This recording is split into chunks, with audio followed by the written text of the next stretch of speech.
नमस्कार दोस्तों, जैसा कि अब तक आपने सुना कि चंदर अपनी सुधा के द्वारा दी गई प्रतिलिपि को टाइप कराने के लिए जिस जगह जाता है उस जगह का दृश्य कैसा था। कहीं वो भूत बंगला लगता था, कभी उसको कोई डरा देता था। अब आप उसके आगे का हाल सुनिए। जब उसे रोता हुआ मिला ना तो उसका रोना नहीं रुका। तुम बहाना बनाते हो।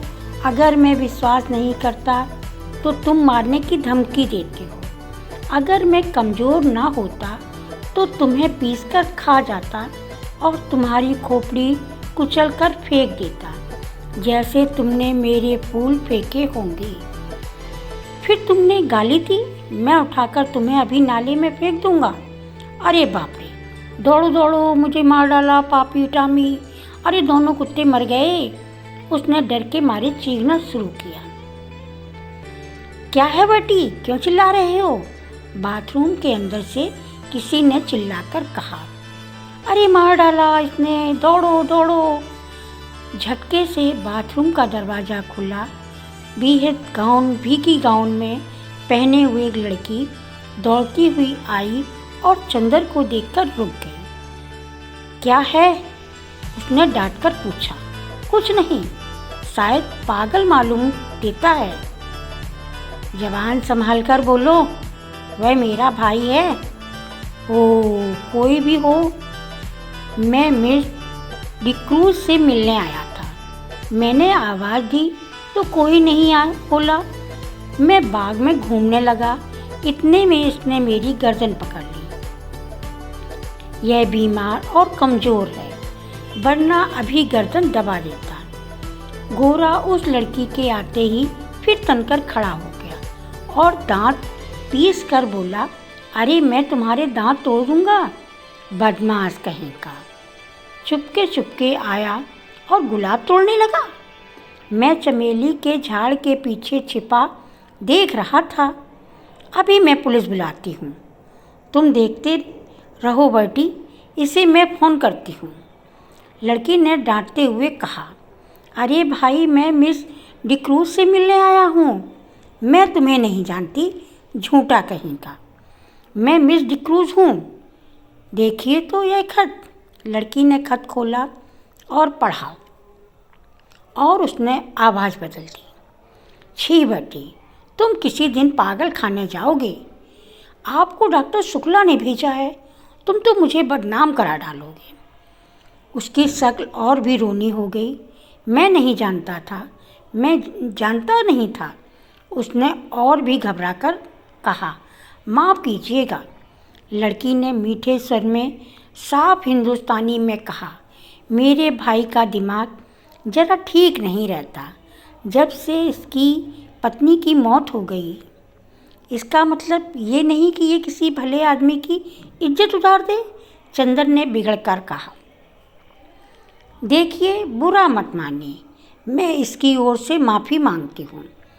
अंदर चलिए। उसने चंदर का हाथ पकड़ लिया। उसका हाथ बेहद ठंडा था। वह नहाकर आ रही थी। उसने हाथ के उस तुषार स्पर्श से चंदर सिहर उठा और उसने हाथ झटक कर कहा, अफसोस, आपका हाथ तो बर्फ़ है। लड़की चौंक गई। वह सदस्नाता सहसा सचेत हो गई और बोली, अरे शैतान तुम्हें ले जाए बेटी, तुम्हारे पीछे मैं भीगी गाउन में भाग आई।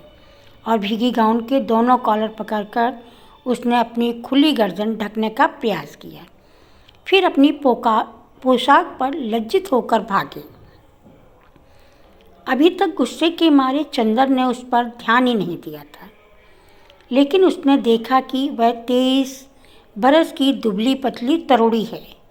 लहराता हुआ बदन, गले तक कटे हुए बाल, एंग्लो इंडियन होने के बावजूद गोरी नहीं है। चाय की तरह वह हल्की, पतली, भूरी और तुर्स है। भागते वक्त ऐसी लग रही थी जैसे छलकती हुई चाय। इतने में वह गोरा उठा और चंदर का कंधा छूकर बोला, माफ़ करना भाई, उससे मेरी शिकायत मत करना।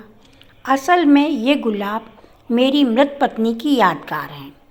जब इनका पहला पेड़ आया था तब मैं इतना ही जवान था। जितने तुम और मेरी पत्नी उतनी ही अच्छी थी जितनी पम्मी। कौन पम्मी? यह मेरी बहन प्रमिला डिक्रूज़। ओह, कब मरी आपकी पत्नी? माफ़ कीजिएगा, मुझे भी मालूम नहीं था। हाँ, मैं बड़ा भागा हूँ, मेरा दिमाग कुछ खराब है। देखिए, कहकर उसने झुककर अपनी खोपड़ी चंदर के सामने कर दी और बहुत गिड़गिड़ाकर बोला, पता नहीं कौन मेरे फूल चुरा ले जाता है।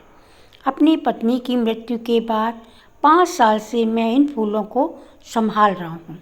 हाय रे मैं, जाइए, पम्मी बुला रही है। पिछवाड़े के सहन का बीच का दरवाज़ा खुल गया था। पम्मी कपड़े पहनकर बाहर झांक रही थी। चंदर आगे बढ़ा और गोरा मुख कर अपने गुलाब और चमेली की झाड़ी में खो गया। चंदर गया और कमरे में पड़े हुए एक सोफा पर बैठ गया। पम्मी टॉयलेट कर चुकी थी और हल्की फ्रांसीसी खुशबू से महक रही थी। शैम्पू से धुले हुए रूखे बाल जो मचलते पड़ रहे थे।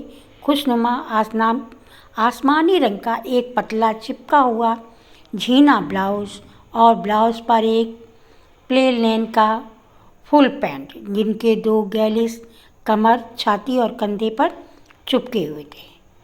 होठों पर एक हल्की लिपस्टिक की झलक मात्र थी और गले तक बहुत बड़ा हल्का पाउडर, जो बहुत नज़दीक से मालूम होता था। लंबे नाखूनों पर हल्की गुलाबी पैंट। वह आई निसंकोच भाव से उसी सोफे पर कपूर के बगल में बैठ गई।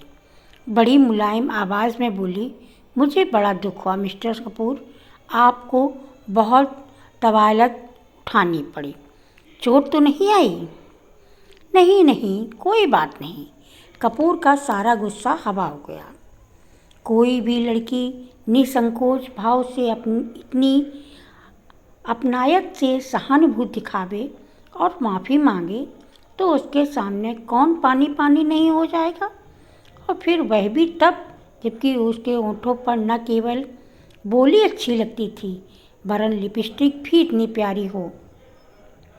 लेकिन चंदर की एक आदत थी, और चाहे कुछ ना हो, कम से कम वह यह अच्छी तरह जानता था कि नारी जात से व्यवहार करते समय कहाँ पर कितनी ढील देनी चाहिए, कितना कसना चाहिए, कब सहानुभूति से उन्हें झुकाया जा सकता है, कब अकड़ कर।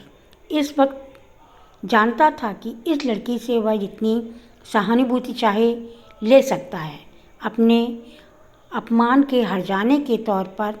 इसलिए कपूर साहब बोले, लेकिन मिस डिक्रूज़, आपके भाई बीमार होने के बावजूद बहुत मजबूत हैं। ओह, गर्दन पर जैसे अभी तक जलन हो रही है। ओहो, सच में मैं बहुत शर्मिंदा हूँ। देखूँ, और कॉलर हटाकर उसके गर्दन पर अपनी बर्फीली अंगुलियाँ रख दी। लाइए, लोशन मल दूँ मैं? धन्यवाद, इतना कष्ट न कीजिए, आपकी अंगुलियाँ गंदी हो जाएंगी, कपूर ने बड़ी शालीनता से कहा। पम्मी के होठों पर एक हल्की सी मुस्कुराहट, आँखों में हल्की सी लाज और वक्ष पर एक हल्का सा कंपन दौड़ा। यह बात कपूर ने चाहे शरारत में कहा हो, लेकिन कहा इतने शांत और संयत स्वरों में कि पम्मी खुद प्रतिवाद भी ना कर सकी। और फिर 6 बरस से 60 बरस तक की कौन ऐसी स्त्री है जो अपने रूप की प्रशंसा पर बेहोश ना जाए। अच्छा, लाइए, यह स्पीच कहाँ है? मुझे टाइप करनी है, उसने विषय बदलते हुए कहा। यह लीजिए, कपूर ने दे दी। यह मुश्किल से 3-4 घंटे का काम है। और पम्मी स्पीच को उलट पुलट कर देखने लगी। माफ़ कीजिएगा अगर मैं व्यक्तिगत सवाल पूछूं, क्या आप टाइपिस्ट हैं? कपूर ने बहुत शिष्टता से पूछा। नहीं, पम्मी ने उन्हीं कागज़ों पर नज़र गड़ाते हुए कहा। मैंने कभी टाइपिंग और शॉर्ट हैंड सीखी थी और तब मैं सीनियर कैब्रेज पास करके यूनिवर्सिटी गई थी। यूनिवर्सिटी मुझे छोड़नी पड़ी क्योंकि मैंने अपनी शादी कर ली थी। अब इसके आगे का भाग हम फिर सुनते हैं। धन्यवाद। कैसी प्रस्तुति लगी अवश्य ही बताएं।